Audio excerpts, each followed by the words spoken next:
मेरे इस चैनल पर आप सभी का हार्दिक स्वागत करता हूं। आज की इस क्लास में हम अध्ययन करने वाले हैं संविधान की अनुसूचियां। तो आज का हमारा टॉपिक है संविधान की अनुसूचियां।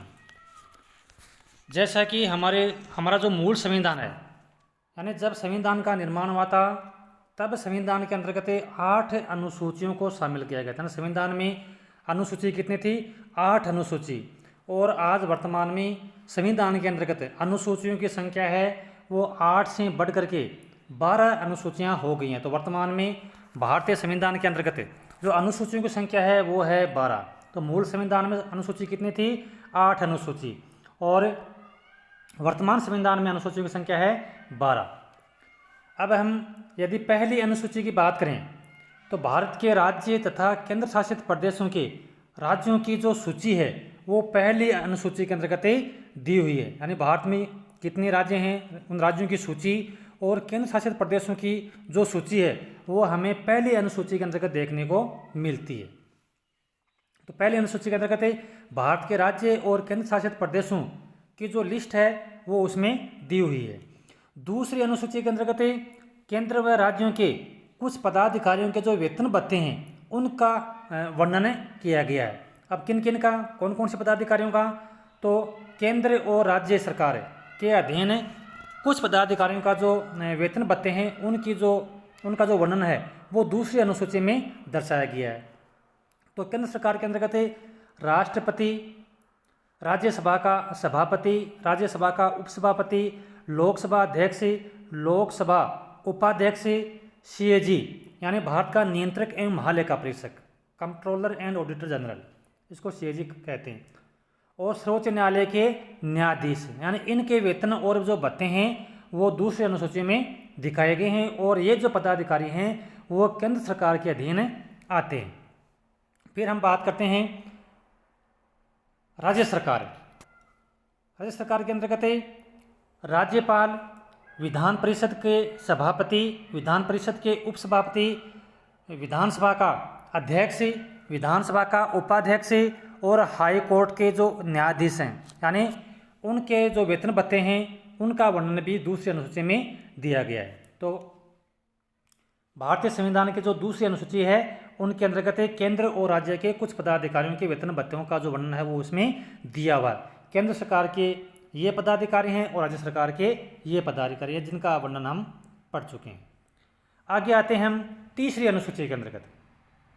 तो तीसरी अनुसूची के अंतर्गत केंद्र व राज्यों के पदाधिकारियों की जो शपथ का प्रारूप है वो हमें तीसरी अनुसूची के अंतर्गत देखने को मिलता है। अब देखो, तीसरी अनुसूची के अंतर्गत केंद्र और राज्यों के कौन कौन से पदाधिकारियों की शपथ का जो प्रारूप है वो इसमें दिया हुआ है। कौन कौन से जो पदाधिकारी हैं जब वो अपने पद पर शपथ ग्रहण करते हैं तो उसका जो प्रारूप है वो तीसरी अनुसूची में दिया हुआ है। तो केंद्र और राज्य दोनों के पदाधिकारियों के शपथ का प्रारूप इसमें तीसरी अनुसूची में दिया हुआ है। तो किन किन का दिया हुआ है? केंद्र के अंतर्गत सांसद उम्मीदवार, सांसद, मंत्री, एससी के न्यायाधीश, एससी का मतलब है सुप्रीम कोर्ट के न्यायाधीश, और सीएजी यानी controller and auditor general, Bharat का नियंत्रक और महालेखा परीक्षक। तो इनके पद पर ग्रहण करते समय जो शपथ का जो प्रारूप है वो इन पदाधिकारियों का तीसरी अनुसूची के अंतर्गत दिया हुआ है।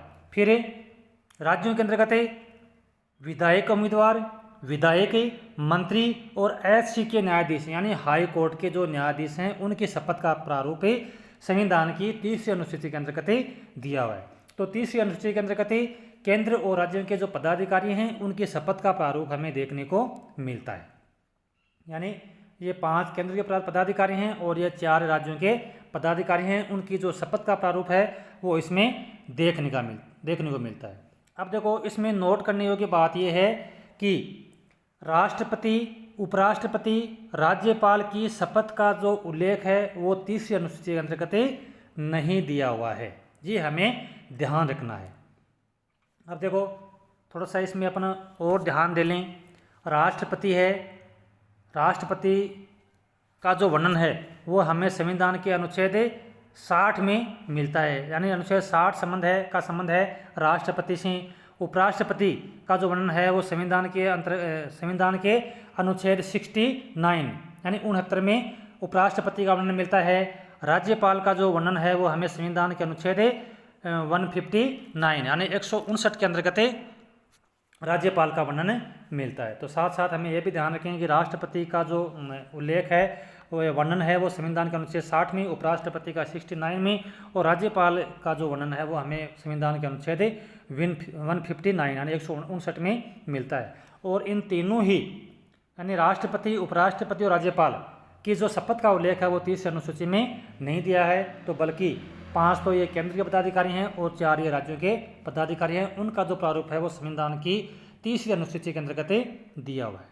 अब हम आगे बढ़ते हैं और आते हैं चौथी अनुसूची में। तो राज्यसभा सीटों का जो बंटवारा है ना वो हमें संविधान की चौथी अनुसूची के अंतर्गत मिलता है। तो चौथी अनुसूची में किसका वर्णन दिया हुआ है? राज्यसभा की सीटों का बंटवारा, उसका उल्लेख वो संविधान की चौथी अनुसूची में दिया हुआ है। अब साथ साथ हम राज्यसभा की सीटों का जो बंटवारा है वो भी थोड़ा देख लेते हैं कि राज्यसभा में कुल कितने सदस्य हैं और उनका जो चुनाव है कितने मनोनीत होते हैं और कितने निर्वाचित होते हैं, थोड़ा सा वो और देख लेते हैं। तो राज्यसभा में जो कुल सदस्यों की संख्या होती है वो है 245। तो राज्यसभा में सदस्यों की संख्या कितनी है? 245। 245 में से 233 सदस्य हैं वो निर्वाचित होते हैं, यानी इनका तो होता है चुनाव। 245 में से 233 होते हैं निर्वाचित यानी चुनाव होता है, और जो 12 सदस्य हैं वो होते हैं मनोनीत। राष्ट्रपति की मनोनीत कौन करता है? राष्ट्रपति इनको मनोनीत करता है। अब देखो मनोनीत किन को करता है, यानी 4 क्षेत्रों से, 4 फील्ड से राष्ट्रपति है और राज्यसभा के सदस्यों को मनोनीत करता है। कितने सदस्य मनोनीत करता है? तो 12 सदस्यों को मनोनीत करता है। कौन कौन से क्षेत्रों से चुनता है? साहित्य, विज्ञान, कला और समाज सेवा, यानी इन जो 4 क्षेत्रों के अंतर्गत जो रुचि रखते हैं उन क्षेत्रों से राष्ट्रपति है वो राज्यसभा के लिए 12 सदस्य मनोनीत करता है। तो 12 सदस्यों को का मनोनयन करना यानी मनोनीत करना, उनका चयन करना, ये किसके हाथ में है? ये राष्ट्रपति के हाथ में है। तो मनोनीत जो करता है वो 4 क्षेत्रों से करता है, साहित्य, विज्ञान, कला और समाज सेवा। फिर जो 233 सदस्य हैं उनमें से उनका चयन, उनका देखो डिवाइडेशन किस हिसाब से किया गया है, तो 233 में से 225 सदस्य वो राज्यों से चुने जाते हैं और 8 जो सदस्य हैं वो केंद्र शासित प्रदेशों से चुने जाते हैं। केंद्र शासित प्रदेशों में से JK जम्मू कश्मीर से 4, दिल्ली से 3 और पुदुचेरी से 1, यानी इस प्रकार से 8 सदस्यों का मनोनयन होता है राज्यसभा के लिए। और बाकी जो 225 सदस्य हैं वो राज्यों से और 8 सदस्य हैं वो केंद्र शासित प्रदेशों से। इस प्रकार कुल 233 सदस्यों का क्या होते हैं? निर्वाचित होते हैं, यानी इनका चुनाव होता है। 12 सदस्य राष्ट्रपति मनोनीत करता है। अब देखो थोड़ा सा और देख लेते हैं हम, जो राज्य से जो चुनाव होते हैं सदस्यों के, उनमें सबसे अधिक जो सीट है वो है यूपी से 31 सीट, यानी उत्तर प्रदेश से, महाराष्ट्र से 19 सीट, तमिलनाडु से 18 और राजस्थान से 10। यानी कई बार पूछ लेते हैं कि सबसे अधिक राज्यसभा की सीटें वो किस राज्य में है, तो सबसे अधिक उत्तर प्रदेश में, दूसरे स्थान पर महाराष्ट्र में, तीसरा स्थान तमिलनाडु का 18 सदस्य और चौथा है वो है राजस्थान से। तो इस प्रकार भारतीय संविधान की जो चौथी अनुसूची है उसका जो संबंध है वो राज्यसभा की सीटों का बंटवारे से है, यानी राज्यसभा जो सीटें हैं उनका बंटवारा है वो हमें चौथी अनुसूची में देखने को मिलता है। और सीटों का जो बंटवारा है वो भी हमने देख लिया है। इस प्रकार से राज्यसभा की कुल सदस्यों की संख्या है, इतने सदस्य निर्वाचित होते हैं, इतने सदस्य मनोनीत होते हैं, और मनोनीत होते हैं वो कौन से क्षेत्रों से होते हैं। मैं आशा करता हूँ कि ये जो बातें हैं आपके समझ में आ रही होंगी। अगली अनुसूची की तरफ हम बढ़ते हैं। तो हमारी 5वीं अनुसूची है। 5वीं अनुसूची का जो संबंध है वो है अनुसूचित व अनुसूचित जाति और जो जनजातीय क्षेत्रों के जो प्रशासन एवं नियंत्रण संबंधी जो प्रावधान है वो हमें 5वीं अनुसूची के अंतर्गत देखने को मिलते हैं। 6ठी अनुसूची के अंतर्गत मेघालय, मिजोरम, त्रिपुरा व असम राज्यों के अनुसूचित व जनजातीय क्षेत्रों के प्रशासन व नियंत्रण संबंधी जो प्रावधान है वो हमें 6ठी अनुसूची के अंतर्गत देखने को मिलते हैं। कौन कौन से? मेघालय, मिजोरम, त्रिपुरा और असम। इसके संबंध में देखो एक छोटी सी मैंने ट्रिक्स भी बनाई है, ममता नाम दिया है इसको, यानी MM Meghalaya, Mizoram, T Tripura, A Assam. तो ममता के नाम से भी आप छठी अनुसूची के अंतर्गत कौन कौन से राज्य शामिल हैं उनको आप याद रख सकते हैं। तो ये 4 राज्य इसमें आते हैं, मेघालय, मिजोरम, त्रिपुरा और असम। अब हमारी अगली अनुसूची है 7वीं अनुसूची। तो 7वीं अनुसूची के अंतर्गत केंद्र व राज्यों के मध्य शक्तियों का जो बंटवारा है या शक्ति अर्थात विषयों का जो विभाजन है वो 7वीं अनुसूची के अंतर्गत दिया हुआ है। अब देखो ये विषयों का बंटवारा क्या है, शक्तियों का बंटवारा क्या है, थोड़ा सा ये भी हम देख लेते हैं। तो इसके तहत 3 प्रकार की सूचियाँ बनाई गई है, यानी संविधान के अंतर्गत 3 सूचियाँ बनाई गई है, संघ सूची, राज्य सूची और समवर्ती सूची। यानी हम इनको विषय भी कह सकते हैं। कहने का मतलब कि कुछ विषय है वो संघ को प्रदान किए गए अर्थात केंद्र को प्रदान किए गए हैं, कुछ विषय है वो राज्यों को प्रदान किए गए हैं और कुछ विषय वो समवर्ती सूची में रखे गए हैं। अब देखो अपने जो हमारा मूल संविधान था, मूल संविधान के अंतर्गत संघ सूची के अंतर्गत जो विषय रखे गए थे वे थे 97 विषय, यानी संघ सूची में कितने विषय रखे गए थे मूल संविधान में? 97। राज्य सूची में 66 विषय और समवर्ती सूची के अंतर्गत 47 विषय रखे गए थे। लेकिन वर्तमान में संघ सूची में जो विषयों की संख्या है वो है 100, यानी 100। और ये कोष्ठ में मैंने लिखा है संसद, यानी ये जो संघ सूची के विषय हैं इनके ऊपर कानून बनाने का जो अधिकार है वो किसको प्राप्त है? वो संसद को प्राप्त है, यानी संसद है वो संघ सूची के विषयों पर कानून बना सकती है। दूसरा है राज्य सूची। राज्य सूची के अंतर्गत मूल संविधान में 66 विषय थे, लेकिन 5 विषय इसमें से अब कम कर दिए गए। तो वर्तमान में जो राज्य सूची के विषय हैं वो हैं 61, यानी 61 विषय राज्य सूची के अंतर्गत शामिल हैं और 5 विषय जो इसमें से राज्य सूची में से जो हटाए गए वो समवर्ती सूची में जोड़ दिए गए, यानी इसमें जोड़ दिए गए। पहले इसमें जो 47 विषय थे उनकी संख्या अब बढ़कर के हो गई कितने? 52। और इसमें जो 66 विषय थे इनकी संख्या हो गई अब 61। तो राज्य सूची के अंतर्गत जो विषय हैं उन पर कानून बनाने का अधिकार है राज्यों के विधानमंडल को। राज्यों का जो विधानमंडल है वो राज्य सूची के विषयों पर कानून बना सकता है, लेकिन विशेष परिस्थितियों में राज्य सूचियों के विषयों पर भी संघ है या संसद है वो कानून बना सकती है। तीसरा जो विषय है वो है समवर्ती सूची। तो समवर्ती सूची के विषयों पर कानून बनाने का जो अधिकार है वो केंद्र और राज्य दोनों को है, लेकिन यदि विवाद हो जाए केंद्र और राज्य के बीच में समवर्ती सूची के किसी विषय पर, तो केंद्र का जो निर्णय है वो क्या होगा? वो मान्य होगा। तो समवर्ती सूची के किसी विषय में विवाद होने की स्थिति में केंद्र सरकार द्वारा बनाया गया जो कानून है वो क्या होगा? वो प्रभावी होगा। अवशिष्ट विषय, अब देखो हमने ऊपर पढ़ा कि जो विषय हैं या शक्तियों का जो बंटवारा किया गया है वो 3 सूची में किया गया, संघ सूची, राज्य सूची और समवर्ती सूची। अब इनके अलावा एक और सूची आती है, वो आती है अवशिष्ट सूची, हम जो अवशिष्ट विषय कह सकते हैं। अब देखो इसमें क्या है, मान लीजिए संघ सूची, राज्य सूची और समवर्ती सूची तीनों विषयों को इन 3 सूचियों के अंतर्गत अलग अलग डाल दिया गया। फिर भी ऐसा कोई विषय जो कि इन 3 सूचियों में शामिल नहीं है या छूट गया है तो वो किस में आएगा? वो अवशिष्ट विषयों के अंतर्गत आएगा। और इसका जो उल्लेख है, अवशिष्ट विषयों का जो उल्लेख है वो संविधान के अनुच्छेद 248 के अंतर्गत किया गया है। संविधान के अनुच्छेद 248 के अंतर्गत अवशिष्ट विषयों का जो उल्लेख है वो किया गया है। तो ऐसा विषय जिसका उल्लेख तीनों ही सूचियों में नहीं है उसे हम क्या कहते हैं? अवशिष्ट विषय कहा जाता है और वो इस अवशिष्ट सूची के अंतर्गत आ जाता है। अब देखो अवशिष्ट सूची के अंतर्गत कौन कौन से हैं? जैसे साइबर अपराध है, अंतरिक्ष अनुसंधान है, सरोगेसी मदर है। इन पर कानून निर्माण की जो शक्ति है वो केंद्र सरकार के पास होगी। अब देखो हम कह सकते हैं कि इस प्रकार के ये जो साइबर अपराध है ये नई घटनाएं हैं। जब हमारा संविधान बना तो उस समय इस प्रकार के ये मामले थे नहीं। तो अब जैसे ये नई घटनाएं शुरू हुई तो एक तरह से ये नए विषय बन गए, तो इन नए विषयों को अवशिष्ट विषयों के अंतर्गत मान लिया गया। तो इन पर जो कानून निर्माण का जो अधिकार है वो किसको है? वो केंद्र सरकार को है। तो अवशिष्ट विषय का जो उल्लेख है वो संविधान के अनुच्छेद 248 के अंतर्गत दिया गया है और इन पर जो कानून बनाने का जो अधिकार है वो केंद्र सरकार को प्राप्त है। फिर आते हैं हम 8वीं अनुसूची के अंतर्गत। तो 8वीं अनुसूची के अंतर्गत किसको मान्यता दी गई है? संवैधानिक भाषाओं को, यानी संवैधानिक जो हमारी जो संविधान के अंदर जो मान्यता प्राप्त जो भाषाएं हैं उनका जो उल्लेख है वो हमें संविधान की 8वीं अनुसूची के अंदर देखने को मिलता है। तो 8वीं अनुसूची का संबंध किससे है? संविधान द्वारा मान्यता प्राप्त भाषाएं, उनका संबंध है वो 8वीं अनुसूची से है। मूल संविधान में 14 भाषाएं थी, वर्तमान में 22 भाषाएं। तो वर्तमान में हमारे संविधान में जो भाषाओं की जो संख्या है वो कितनी है? 22। मूल संविधान में कितनी थी? 14 भाषाएं। अब देखो इसका मतलब 8 भाषाएं बाद में और जोड़ी गई हैं। अब देखो वो कब जोड़ी गई और कौन कौन सी भाषाएं जोड़ी गई?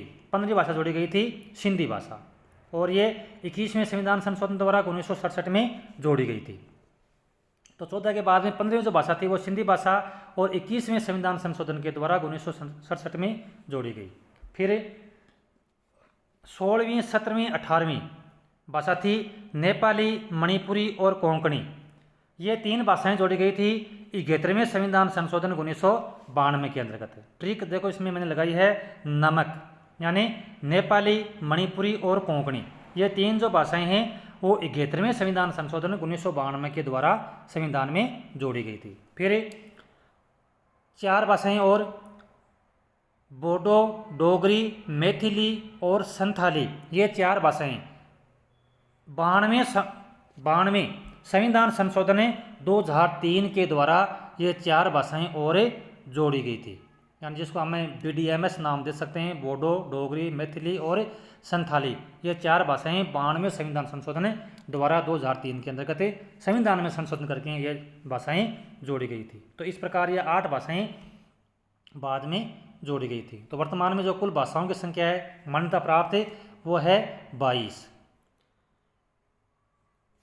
अब जो 4 जो अनुसूची नई अनुसूचियाँ जोड़ी गई थी संविधान के अंतर्गत, उनके बारे में अपन थोड़ा सा देख लेते हैं। मोस्ट जो परीक्षा की दृष्टि से बहुत ही इम्पोर्टेंट है और जो अक्सर प्रतियोगी परीक्षाओं के अंतर्गत पूछे जाते हैं। देखो 9वीं अनुसूची जोड़ी गई थी 1951 के अंतर्गत, यानी फर्स्ट जो पहला संविधान संशोधन था वो 1951 में हुआ था, और पहले संविधान संशोधन के द्वारा 9वीं अनुसूची संविधान के अंतर्गत एक नई अनुसूची जोड़ी गई थी, वो थी 9वीं अनुसूची। तो 9वीं अनुसूची का संबंध किससे है? भूमि सुधार कानून से संबंधित है। यह भूमि सुधार कानून से संबंधित है, यह अनुसूची थी। और इसके अंतर्गत क्या किया गया था? जमींदारी प्रथा का उन्मूलन किया गया, जमींदारी प्रथा को समाप्त कर दिया गया था। तो इसका संबंध किससे है? भूमि सुधार कानून से संबंधित है। फिर देखो 10वीं अनुसूची का संबंध है दल बदल विरोधी कानून से संबंधित है। यानी दल बदल का मतलब क्या है कि कोई उम्मीदवार है वो किसी पार्टी के चुनाव चिन्ह से चुनाव लड़े और उस चुनाव चिन्ह से जीतने के बाद में वो किसी दूसरी पार्टी में चला जाए, तो उसको हम क्या कहते हैं? उसको दल बदल कहते हैं, यानी दल का बदल लेना, पार्टी को बदल लेना। तो इसको बदलने पर रोक लगाने के उद्देश्य से 10वीं अनुसूची जोड़ी गई थी। तो 10वीं अनुसूची का संबंध है किससे? दल बदल विरोधी कानून से संबंधित है, और ये 52वां संविधान संशोधन है, और 1985 के अंतर्गत ये 10वीं अनुसूची जोड़ी गई थी। 1985 में 52वें संविधान संशोधन के द्वारा संविधान में 10वीं अनुसूची जोड़ी गई थी। फिर आती है 11वीं अनुसूची। तो 11वीं अनुसूची का संबंध है पंचायती राज संस्थाओं को सौंपे गए विषय, पंचायत राज संस्थाओं को सौंपे गए विषयों से संबंध है 11वीं अनुसूची, और ये 73वें संविधान संशोधन 1992 के अंतर्गत है। 73वां संविधान संशोधन कब हुआ था? 1992 के अंतर्गत। इस संविधान संशोधन के माध्यम से पंचायती राज संस्थाओं को नए विषय सौंपे गए थे। तो कितने विषय सौंपे गए थे? 29 विषय, यानी 73वें संविधान संशोधन के जो पंचायती राज संस्थाएं हैं उनके अंतर्गत कितने विषय दिए गए? 29 विषय, यानी पंचायत राज संस्थाओं को 29 विषय सौंपे गए थे। फिर 12वीं अनुसूची के अंतर्गत 12वीं अनुसूची जो संबंध है उसका संबंध है नगरीय निकायों को सौंपे गए विषय, और नगरीय निकायों को कुल विषय कितने सौंपे गए? 18 विषय।